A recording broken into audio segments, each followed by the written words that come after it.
Hello दोस्तों, कैसे हैं आप लोग। स्वागत है आपका वाई के क्लासरूम में। तो चलिए शुरू करते हैं एक्सरसाइज 2.3 का पार्ट 2। तो पार्ट 1 में जो है हमने क्वेश्चन 1 डिस्कस किया था, पॉलिनॉमियल्स का डिवीजन कैसे होता है ये देखा था।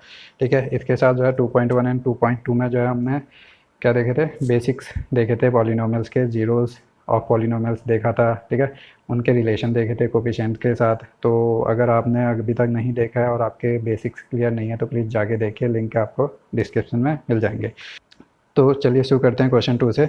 Check whether the first polynomial is a factor of second polynomial by dividing the second polynomial by first polynomial. ठीक है, तो हमें बताना है कि ये जो आपका पॉलिनोमियल है ये इस पॉलिनोमियल्स का क्या है, फैक्टर है या नहीं है। ओके, सो ये हमें कैसे चेक करना है, इसे डिवाइड करके। ठीक है, जैसे मैं कहूँ कि 6 आपका 12 का पॉलिनोमियल नहीं, 6 जो है आपका 12 का फैक्टर है या नहीं। इसे चेक करने के लिए हम क्या कर देंगे, 6 से हम 12 को डिवाइड कर देंगे। तो 6 टू जा 12 है, तो रिमाइंडर आपका आ गया क्या, 0।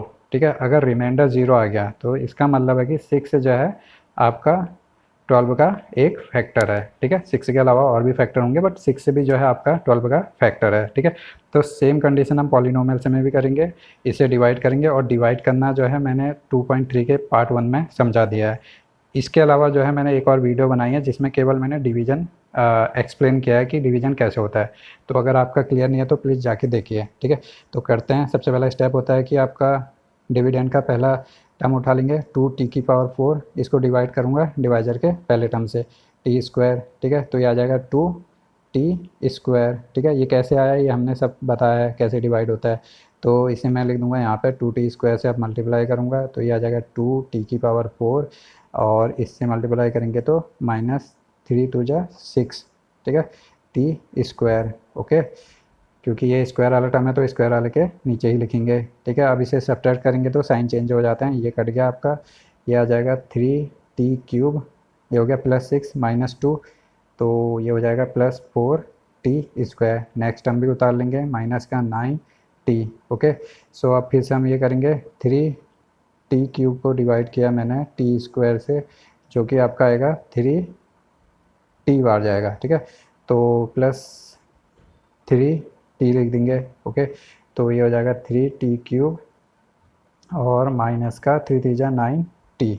ओके, सो अब मैं इसे देखूंगा तो ये आपका हो जाएगा प्लस, ये हो जाएगा माइनस, ये आपका कट हो गया, ये आपका बचा 4t² प्लस माइनस, ये भी कट हो गया। ठीक है, नेक्स्ट टर्म उतार लेंगे, माइनस का 12। ठीक है, अब 4t² में अगर मैं t² से डिवाइड करता हूँ तो आपका बचेगा 4। ठीक है, तो +4 बार फिर हम डिवाइड कर देंगे तो 4 बार आ जाएगा, ये आ जाएगा 4t², और 4×3 = 12, माइनस है तो -12। अब इसे सब्ट्रैक्ट करेंगे तो ये प्लस, ये माइनस हो गया, तो ये भी आपका कट गया, ये भी आपका कट गया, तो रिमाइंडर क्या आ गया, 0। रिमाइंडर 0 आ गया तो इसका मतलब है कि t² - 3 is a factor of given polynomial. ठीक है, सो इस तरीके से आप जो है सेकंड क्वेश्चन का सेकंड पार्ट और थर्ड पार्ट भी लगाएंगे। तो इसमें जो है आपको सिर्फ डिवाइड ही करना है। ठीक है, तो डिवाइड करके अगर रिमाइंडर 0 आता है तो वो आपका फैक्टर हो जाएगा। और डिवाइड कैसे करते हैं इसके लिए मैंने अलग से वीडियो भी बनाई है और 2.3 के पार्ट 1 में भी समझाया है, तो इसमें अब मैं कुछ ज़्यादा समझाने की ज़रूरत नहीं है। ठीक है, वैसे इसके जो 2 पार्ट मैं छोड़ रहा हूँ और क्वेश्चन 1 के भी 2 पार्ट मैंने जो छोड़े हैं उसकी अलग से वीडियो बना दूंगा, बट आप खुद से भी लगाइएगा। ठीक है, तो वो आपका हो गया होमवर्क। चलते हैं नेक्स्ट क्वेश्चन की ओर। सो क्वेश्चन 3 क्या कह रहा है आपका, obtain all zeros of 3x⁴ + 6x³ - 2x² minus का 10x और माइनस का 5 if 2 of its zeros are इतना इतना। ठीक है, तो ये क्या है, आपकी डिग्री 4 है, x⁴ है तो ये डिग्री 4 वाला पॉलिनोमियल है। तो इसके 2 जीरोस दिए हुए हैं और 2 जीरो हमें निकालने पड़ेंगे। ठीक है, तो क्यूबिक तक तो हमने जीरोस निकालना सीखा है और ये फोर्थ पावर का कि फोर्थ पावर भी हम यहाँ पर सीख लेंगे। ठीक है, तो क्यूबिक का अगर आपको याद होगा तो क्या करते हैं हम, जैसे x = ये √5/3 and -√5/3 are zeros of polynomial होंगे। तो x = ये पॉलिनोमियल है तो इसको इधर लेंगे x - √5/3 जो है इस पॉलिनोमियल का एक फैक्टर हो जाएगा। फैक्टर हो जाएगा मतलब इसका कंप्लीट डिवाइड हो जाएगा इसमें। ऐसे ही इसको लेंगे तो x प्लस √5/3 भी जो है इस पॉलिनोमियल का फैक्टर हो जाएगा। यानी इससे मैं डिवाइड करूँगा तो 0 रिमाइंडर बचेगा, इससे डिवाइड करूँगा तो 0 रिमाइंडर बचेगा। ठीक है, तो ये दोनों आपके फैक्टर हो जाएंगे इस पॉलिनोमियल के। अब देखिए, अब मुझे क्या पता है कि स्क्वायर यानी क्वाड्रेटिक पॉलिनोमियल तक का हम जो है ज़ीरोज़ निकाल लेते हैं। ठीक है, तो इसकी पावर 4 को मेरे को बनाना है, क्वाड्रेटिक में सॉल्व करना है। तो अगर मैं इससे खाली सिंपल इस फैक्टर से डिवाइड करता हूँ तो इसकी पावर 1 है, इसकी पावर 4 है, तो डिवाइड करूँगा तो एक पावर लेस होगी, तो यानी जो क्वोशिएंट हमारा आएगा वो क्या आएगा, क्यूब में आएगा। ठीक है, तो इसकी जगह मैं क्या करूँगा, इन दोनों फैक्टर्स को आपस में मल्टीप्लाई कर दूँगा। ठीक है, इन दोनों फैक्टर को मल्टीप्लाई करने में जो फैक्टर मेरे को मिलेगा, ठीक है, वो आएगा एक्स स्क्वायर के टर्म में। ठीक है, इन दोनों को मल्टीप्लाई करूँगा तो, और एक्स स्क्वायर से अगर मैं इसे डिवाइड करूँगा तो ये एक्स की पावर 2 में आएगा इसका क्वोशिएंट, तो उससे हम जो है फैक्टर निकाल लेंगे। ओके, तो ये तो मैं अभी आपको ऐसे ही वर्बली बता रहा हूँ, अभी हम आगे भी करेंगे। ठीक है, अब देखो इसको समझेंगे कैसे। जैसे आप मान लीजिए 12 है, 12 के अगर मैं 2 फैक्टर लिखूँ तो 2 फैक्टर है, एक 3 फैक्टर है। ठीक है, 12 का कैसे, 2 से अगर 12 को अगर 2 से डिवाइड करूँगा तो कंप्लीट डिवाइड चले जाता है, 3 से डिवाइड करूँगा तो 3 4 12 कंप्लीट डिवीजन चले जाता है। अब मैं इन दो फैक्टर्स को 3 × 2 यानी इन दोनों को मैं मल्टीप्लाई करता हूँ तो आता है मेरा 6 है। तो क्या 6 इसका फैक्टर नहीं है? क्यों? क्योंकि अगर 12 को मैं 6 से डिवाइड कर देता हूँ तो ये भी कंप्लीट 2 बार चले जाता है, इसमें भी रिमाइंडर आपका 0 आता है। तो यानी जो ऑलरेडी फैक्टर हैं उनको मल्टीप्लाई करूँ तो जो भी नंबर या फिर जो भी पॉलिनोमियल हमें निकल के आता है वो भी उसका फैक्टर होता है।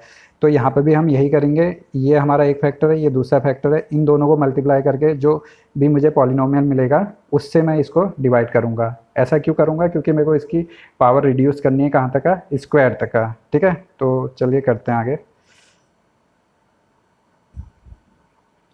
तो देखिए हमारे जो फैक्टर्स थे x माइनस ये और x प्लस ये, तो इन दोनों को मल्टीप्लाई कर दिया। ठीक है, तो ये तो सिंपल आपका फॉर्मूला बन गया a minus B into A plus B क्या होता है, a square minus B square. ठीक है, तो एक्स स्क्वायर माइनस ये इसके रूट का स्क्वायर हो जाएगा तो रूट हट जाएगा। ठीक है, तो ये एक्स स्क्वायर माइनस 5/3 आ गया। एलसीएम ले लिया 3 का, तो 3 यहाँ से मल्टीप्लाई हो गया आपका 3x स्क्वायर माइनस 5/3 आ गया। ठीक है, तो इसको कैसे लिख दिया मैंने, 1/3 इंटू 3x स्क्वायर माइनस 5। ठीक है, तो फैक्टर्स का मल्टीप्लाई करके जो भी हमें मिला है ये भी जो है आपका जो है पॉलिनोमियल का एक फैक्टर हो गया। ठीक है, तो this will be a factor of of given polynomial, जो भी एक्स की पावर 4 में हमें पॉलिनोमियल मिला है। ठीक है, तो ये मल्टीप्लाई में है दोनों। ठीक है, जैसे 12 का क्या फैक्टर होते हैं, 2 × 3 दोनों फैक्टर होते हैं ना। तो अगर मैं इन्हें अलग अलग भी देखूँ तो 2 भी फैक्टर है, 3 भी फैक्टर है, तो ये भी आपका एक फैक्टर होगा, hence 1/3 and 3x square minus 5 तो विल ऑल्सो बी फैक्टर्स। ठीक है, तो मल्टीप्लाई में है तो वो दोनों भी आपके फैक्टर होंगे। ठीक है, अब मैं क्या करूँगा, देखिए अब जो आपका एक फैक्टर है, ठीक है, हमने इसे मल्टीप्लाई करके ये फैक्टर जो है निकाला है, इस फैक्टर से मैं पॉलिनोमियल को डिवाइड कर दूंगा तो हमें क्या मिलेगा, देखिए अभी देख लेते हैं। ठीक है, तो ये हमारा पॉलिनोमियल, ये फैक्टर आया था हमारा 3x स्क्वायर माइनस 5, इससे डिवाइड कर दिया जो हमें पॉलिनोमियल दिया था। ठीक है, तो डिवीजन तो हमको पता ही है, तो 3x की पावर 4 को डिवाइड करूँगा मैं किससे, 3x स्क्वायर से, तो 3 से 3 कट गया, एक्स स्क्वायर बचा, तो एक्स स्क्वायर गया, एक्स स्क्वायर लिखते हैं यहाँ पर, एक्स स्क्वायर से मल्टीप्लाई कर दिया इसको, तो ये और ये टर्म आया। ठीक है, एक्स स्क्वायर के नीचे एक्स स्क्वायर वाला टर्म लिखेंगे, 4 के नीचे 4 आला, 3 के नीचे कुछ नहीं है तो कुछ नहीं लिखेंगे। ठीक है, सब्ट्रैक्ट किया, ये वैल्यूज मिली, फिर मुझे मिला 6x क्यूब, इसको डिवाइड करना मैं 3 से 3 एक्स स्क्वायर से, तो 3 2 6 और x 2x बाहर जाएगा, तो 2x से आ गया, 2x से मल्टीप्लाई करूँगा तो ये टर्म्स आ गए मेरे। ठीक है, सब्ट्रैक्ट करेंगे तो मेरे को ये मिला 3x स्क्वायर और ये भी कट गया, ये भी कट गया, तो -5 हमने नेक्स्ट टर्म उतार लिया। ठीक है, तो 3x स्क्वायर से मैं डिवाइड करूँगा 3x स्क्वायर को, तो कितना आ जाएगा 1, तो 1 बार गया तो 1 से मल्टीप्लाई किया, ये टर्म आ गया, हमारा फाइनली रिमाइंडर 0 आ गया। ओके, आया करना समझ में।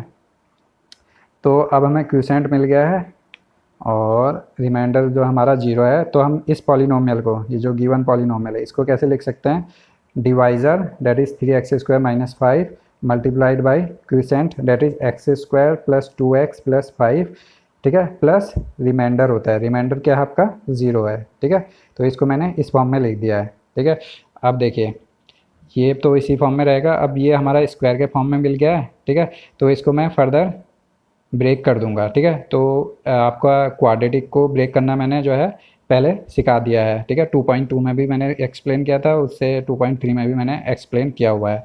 तो आपका यहाँ पे देखिए 1 के ऐसे फैक्टर जो 2 के बराबर हो, तो 1 × 1 करूँगा तो आपका आ जाएगा 1, और 1 + 1 करूँगा तो आपका आ जाएगा 2। तो 2x को मैं x और x में ब्रेक कर दिया, ठीक है। तो अब इन दो टर्म से x कॉमन लिया, तो x प्लस इसमें से x बचा, इसमें 1 बचा, ठीक है। इन दोनों में कुछ कॉमन नहीं आता है तो इसमें 1 कॉमन ले लिया, तो इसमें x बचा, इसमें 1 बचा, ओके। तो फर्दर जो है इन ये दो टर्म हो गए आपके, तो x + 1 को मैं बाहर ले लूँगा, तो यहाँ बचेगा x, यहाँ बचेगा 1, ठीक है। दैट इज इक्वल्स टू 0 हो गया, ठीक है। तो अब हमें जीरोज़ निकालने थे, तो हम सीधे निकाल देंगे। इक्वल टू 0 रखा तो 3x² - 5 = 0 करेंगे, ठीक है। तो इससे मेरे को जो गिवन वो थे जीरोस दे वो निकल जाएंगे, ओके। ये तो हमें दिया हुआ था ऑलरेडी, तो इसकी ज़रूरत नहीं है। अब x + 1 को मैं 0 के इक्वल करूँगा तो x की वैल्यू -1 और x की वैल्यू -1 आ जाएगी। तो हमारे जो 4 जीरोज़ हैं तो 5/3 ± 5/3 हो गए और -1 हो गए, ठीक है। तो इस तरीके से हम इसको भी सॉल्व कर देंगे। आशा करता हूँ आपको समझ में आ रहा होगा। अगर नहीं आया तो प्लीज़ रिवाइंड करके फिर से देखिए, बहुत अच्छे से समझाया गया है, ओके। चलते हैं नेक्स्ट क्वेश्चन की ओर। सो फोर्थ क्वेश्चन क्या कह रहा है हमारा, on dividing this polynomial by a polynomial g(x), ठीक है, जिसकी वैल्यू नहीं दी गई है।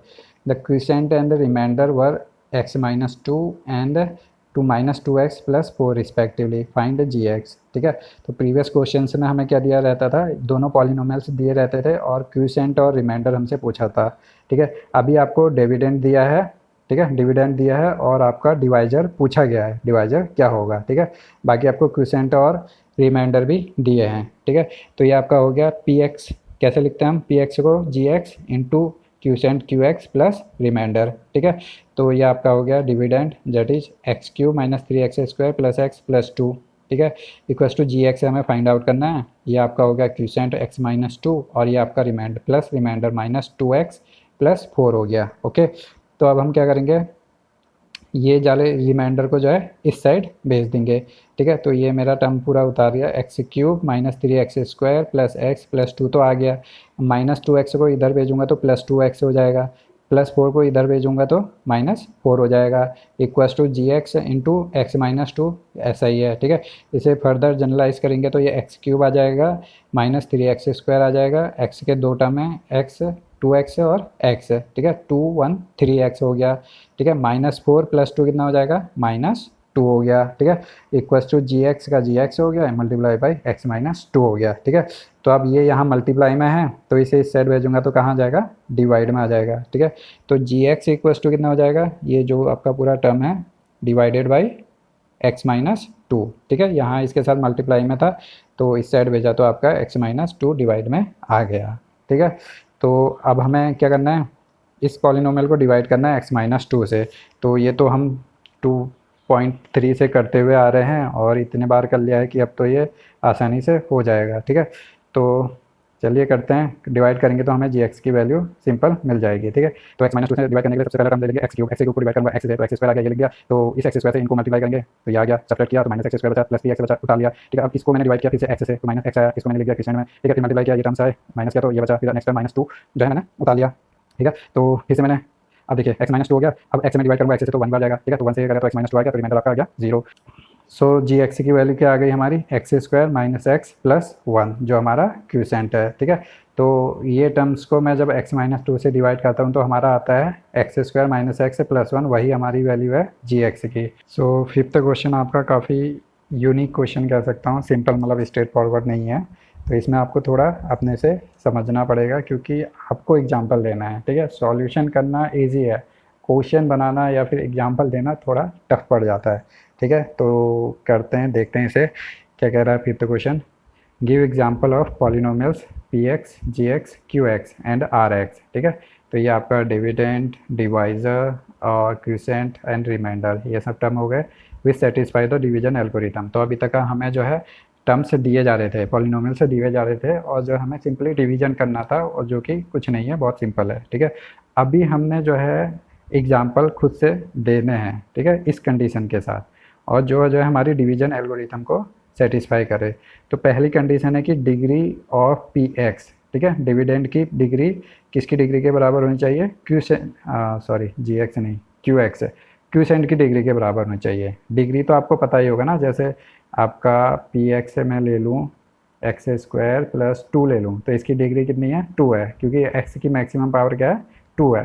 तो ऐसे ही मैं कह रहे हैं कि जो आपका डिविडेंट है, ठीक है, उसकी और क्वोशिएंट की सेम डिग्री होनी चाहिए। ये कब हो सकता है, देखिए कि इस पी एक्स को मैं जो भी एग्जांपल दूं, ठीक है, जिससे भी डिवाइड करूं मैं, उसका क्या होना चाहिए कि इसकी डिग्री कम नहीं होनी चाहिए। ऐसा कब हो सकता है, जब मैं इस पॉलिनोमियल को जो भी मैंने माना है, मान लीजिए x+1 माना है, ठीक है, इसको किसी कांस्टेंट से जो है मतलब से डिवाइड करूं, मतलब उसमें कोई वेरिएबल नहीं होना चाहिए, मतलब कोई भी नंबर होना चाहिए 1 2 3 4, क्योंकि इससे अगर मैं डिवाइड करूंगा तो x में डिवाइड नहीं होगा, इसकी डिग्री कम नहीं होगी, यहाँ पे भी x से डिग्री का ही आएगा, ठीक है, नंबर।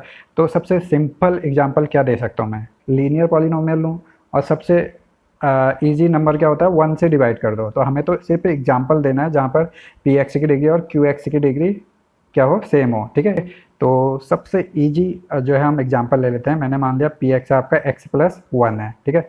अब मैं डिवाइड कैसे करूँ, कोई भी कांस्टेंट नंबर से, तो कांस्टेंट में सबसे इजी नंबर क्या है आपका 1 है, तो 1 से डिवाइड करूँगा तो आपका क्या आएगा, क्वोशिएंट है उतना ही आएगा, ओके। तो मैंने ले लिया x+1 पी एक्स मान लिया था, 1 जो है हमारा हो गया डिवाइज़र, तो क्वोशिएंट भी हमारा x 1 से पहले 1 बार जाएगा, ठीक है, 1 से x बार जाएगा, x आ जाएगा, फिर 1 में देंगे तो 1 बार चले जाएगा, ठीक है। तो ये आपका रिमाइंडर बच गया, ठीक है, रिमाइंडर 0 हो गया। अब हमें देखना है कि ये जो हमने एग्जांपल माने हैं क्या ये हमारी एल्गोरिथम को सेटिस्फाई करते हैं या नहीं। तो मैंने पी एक्स से हमारा क्या था x+1, ठीक है, इक्वल्स टू क्या होता है जी एक्स जो कि 1 है इंटू क्यू एक्स से कितना है x+1 है प्लस रिमाइंडर 0 है। तो ये हमारा आ गया, इसे मल्टीप्लाई करूँगा तो x+1 के इक्वल ही आ गया, ठीक है, जो कि आना चाहिए। और ये हमारा एल्गोरिथम तो सेटिस्फाई कर रहा है, साथ में जो कंडीशन डिग्री दी है कि हमारी पी एक्स की डिग्री कितनी है 1 है, कि ठीक है, क्योंकि x+1 x की हाइस्ट पावर 1 है। ऐसे ही क्यू एक्स की डिग्री कितनी है, वो भी हमारी 1 है।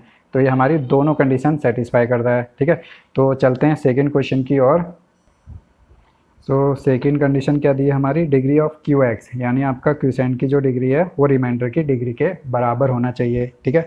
तो इसका सबसे ईजी जो है एग्जाम्पल कैसे दे सकते हैं, अगर मैं, ठीक है, आपको क्वोशिएंट की भी जो डिग्री चाहिए वही रिमाइंडर की डिग्री चाहिए, तो मैंने पी एक्स जो भी माना, ठीक है, तो इसको मैं डिवाइड करूँगा सेम नंबर से। अगर मैं डिवाइड कर दूँ, ठीक है, तो ऊपर जो है आपका कांस्टेंट आना ही आना है, क्योंकि x को x से डिवाइड करूँगा तो क्वोशिएंट आपका कांस्टेंट ही आएगा, कांस्टेंट आएगा, यानी डिग्री आपकी 0 हो जाएगी, ठीक है।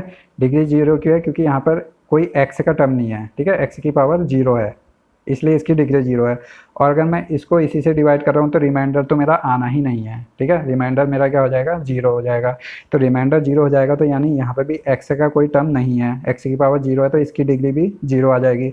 तो इसकी क्वोशिएंट की डिग्री भी हमारी 0 है, रिमाइंडर की डिग्री भी जो है हमारी 0 है। तो कंडीशन हमने यहाँ पर सेटिस्फाई कर ली। समझ में आया कि जो मैं पी एक्स मान रहा हूँ उसको जो है मैं उसी नंबर से डिवाइड कर दूँ, जी एक्स से भी वही नंबर मान लूँ, तो हमारा क्वोशिएंट और रिमाइंडर जो है सेम डिग्री का हो जाएगा, ठीक है। अब पी एक्स में सबसे इजी क्या होता है, हमारा लीनियर पॉलिनोमियल सबसे इजी होता है। तो लीनियर पॉलिनोमियल मैंने मान लिया x+1, तो डिवाइड जिससे कर रहा हूँ वो भी x+1 हो गया, ठीक है। तो अब मैं देखता हूँ कि ये डिवाइड करके यहाँ पर डिवाइड किया है, ऐसे आ रहा है, इतना आ रहा है, ठीक है। तो अब पी एक्स से x+1 को क्या लिख सकता हूँ मैं, जी x+1 into quotient 1 plus remainder, ठीक है। तो इसको सॉल्व करने में जो है पी एक्स के बराबर ही आ रहा है। तो ये हमारी एल्गोरिथम भी सेटिस्फाई कर रही है और कंडीशन भी सेटिस्फाई कर रही है। तो इससे इजी एग्जांपल आपको कहाँ मिलेगा बताइए, ठीक है। तो अगर आपको एग्जांपल पसंद आ रहे हैं तो प्लीज़ लाइक कीजिए, शेयर कीजिए और सब्सक्राइब भी कर ही दीजिए। तो थर्ड क्वेश्चन में क्या चाहिए हमें, degree of r x equals to 0, ठीक है। तो आर एक्स की डिग्री हमें 0 चाहिए, तो हमें कुछ और नहीं चाहिए। ये तो हम एग्जांपल सेकेंड वाले में कर चुके हैं, तो सेम एग्जांपल हम यहाँ पे भी फिट कर देंगे, ठीक है। तो as we have done in previous case, ठीक है, प्रीवियस केस। तो प्रीवियस केस में जो हमने किया था वही एग्जांपल ले लेंगे, पी एक्स जो है x+1 हो जाएगा, जी एक्स x+1 हो जाएगा। और अगर आपको अलग एग्जांपल लेना है तो पी एक्स जो है आपको x² ले लीजिए, जी एक्स भी आप x² ले लीजिए, ठीक है। जब आप x² से डिवाइड करेंगे x² को तो 1 बार जाएगा, ठीक है, तो x² ही आएगा। तो रिमाइंडर आपका 0 आ गया। तो रिमाइंडर 0 आ गया, इसमें x की कोई डिग्री नहीं है, तो x की कोई डिग्री नहीं है, तो x की कोई डिग्री नहीं है तो इसका क्या है, इसकी डिग्री क्या है 0 है। तो कंडीशन सेटिस्फाई हो गई। और इसे मल्टीप्लाई करके देखेंगे तो आपकी एल्गोरिथम भी सेटिस्फाई हो जाएगी। ठीक है, एग्जाम्पल देने के लिए तो आप टफ से टफ एग्जाम्पल भी दे सकते हैं और मतलब कुछ भी एग्जाम्पल दे सकते हैं, बट जहाँ पर जो है आपका इजी उसमें काम हो जा रहा है तो वहाँ पे तो मतलब टफ देना जो है मतलब कोई वो नहीं बनता है ना। आप इजी में काम कर लेने तो उसे टफ बनाने की क्या ज़रूरत है। ठीक है, लाइफ में वैसे ही बहुत चीज़ें टफ होती हैं, तो जहाँ पे जितना इजी हो सके उतना इजी बना के सॉल्व कीजिए। ठीक है, तो अगर आपको वीडियो पसंद आई है तो प्लीज़ लाइक कीजिए, शेयर कीजिए एंड सब्सक्राइब कीजिए। Thank you so much.